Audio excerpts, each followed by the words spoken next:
সারাদিন সরগরম ছিল মিরপুর পাড়া, বিশেষ করে বললে সাকিব আল হাসান এবং লেজেন্ডস অফ রূপগঞ্জ নিয়ে। এত আলোচনা আর সমালোচনার মধ্যে একটি নাম চলে গিয়েছে একদম আড়ালে, তা হলো লিটন কুমার দাস। ডিপিএল এ এবার দল 12টি, 22 ও 23 তারিখ হবে দল বদল। তবে প্রথম দিনই বেশিরভাগ দলগুলো গুছিয়ে নিয়েছে নিজেদের প্লেয়ারদের, কিন্তু লিটনকে নিতে আগ্রহী নয় কেউই।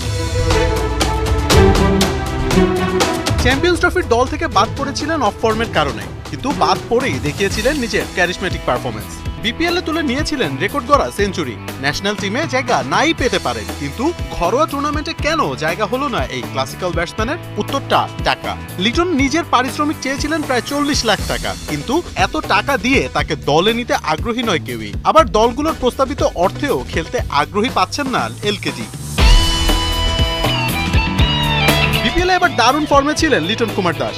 11 ইনিংস খেলে রান করেছেন 368, আছে একটি সেঞ্চুরি এবং 2টি হাফ সেঞ্চুরি। লিটনের গড়টাও ছিল ভালো, প্রায় 37। এছাড়া গত ডিপিএলেও খারাপ পারফরমেন্স করেননি লিটন। 3 ম্যাচ খেলে করেছেন একটি 50।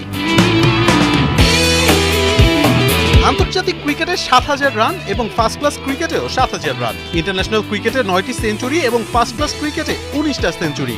এমন একজন প্লেয়ারকে নিজ দেশের ঘরোয়া ক্রিকেটে নিতে না চাওয়াটা সত্যি হতাশার।